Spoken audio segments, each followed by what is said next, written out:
for the jury to be able to hear from you, for them to be able to see you as the kind person you truly are. They're never going to see me like that. Listen, I know you have a world of reasons to hate these people. No, I never hated them. They hated me. I mean, they laughed at me. They left me. They harassed me. They attacked me. You want me to beg for my life? I don't have it in me. I won't.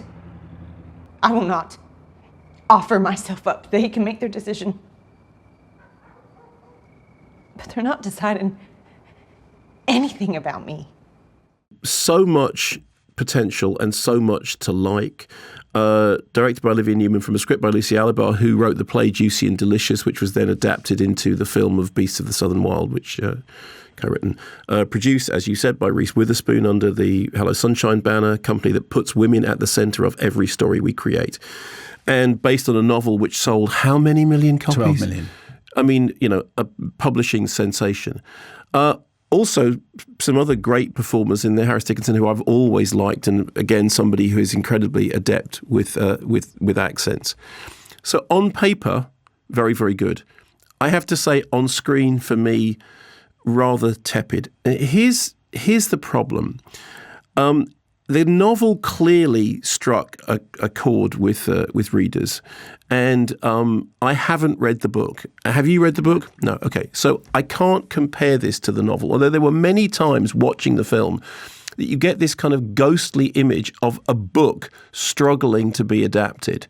Like you see the film and there are these kind of very quotable Bond moments. I mean, you quoted the thing about, creatures that live in shells get ignored.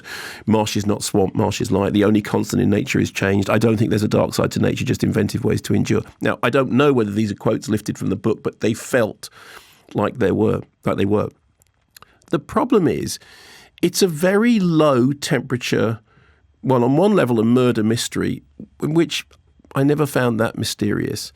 Secondly, although the performances are solid and some of them are remarkably good, it did feel occasionally to me like a slightly upmarket Nick Sparks adaptation. Now, I'm a fan of Nick Sparks. I don't know what that means. Okay, so Nick Sparks is the writer whose books have been translated into films, which often consist of a man sanding down a boat whilst a sort of slightly mature love story plays out around it, but all done. I mean, I rather like Nick Sparks things because I'm a bit of a sucker for that, and often female-centered stories. But Nick Sparks is looked down on very sniffily by critics as somehow being kind of pulpy in the sort of Mills and Boon tradition.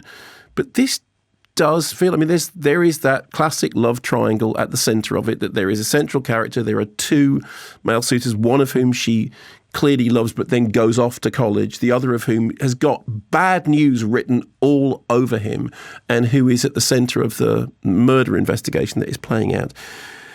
And, you mentioned the house and the attention that's gone into building that, that piece of production design, but it all feels very picturesque. It all feels like it never gets its hands dirty.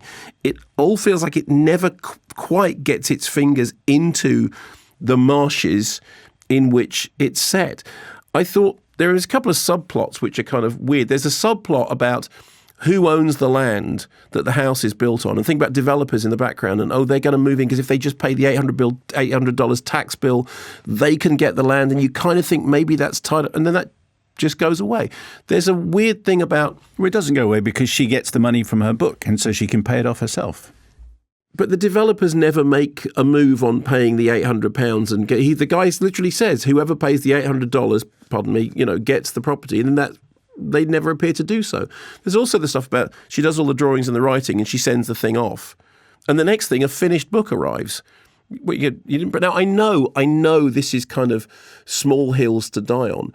But when I'm worrying about those details, it tells me something about me not being emotionally involved. And all the time I felt I'm not emotionally engaged in this. What I'm looking at is a very well-behaved adaptation of a story which feels like it's got so much more flesh and so much more sort of, muddy stuff going on. And yet it all felt, even in the moments in which it approaches some properly dark subject matter, it never felt like it got its fingers dirty. And I thought it was polite. I thought it was inert. I thought it needed many more rough edges. And this, it felt somewhat, and I know this phrase doesn't mean anything anymore, what used to be referred to as televisual. I thought it was bland, and I'm really sorry because I really wanted to like it more. Now, I know you feel very differently. Yeah, no, I really liked it, and I thought it was a very pleasing, old-fashioned, in a good way, story. And that line about people forget about creatures who live in shells is the heart of it. And Daisy Edgar Jones sort of embodied that fantastically, I thought. So I thought it was terrific. Well, I think pleasing is a word that I go, yeah, well, it's interesting that was the word you went for, because pleasing is another way of saying. I really mean provides pleasure. I know. And therefore enjoyable. No, I understand entirely. And I also think, here's an interesting thing. I will be very interested to hear from people who have read the book what they think of it, because you said in that interview your feeling was that people who love the book will love the film. Well, that's always a dangerous thing to say. No, Simon, but my suspicion, and I may be wrong because neither of us have read the book, is that people who love the book will find the film disappointing. But I don't know. I really don't know. Please do write in and let us know. If you've read the book and seen the film, did it do it justice?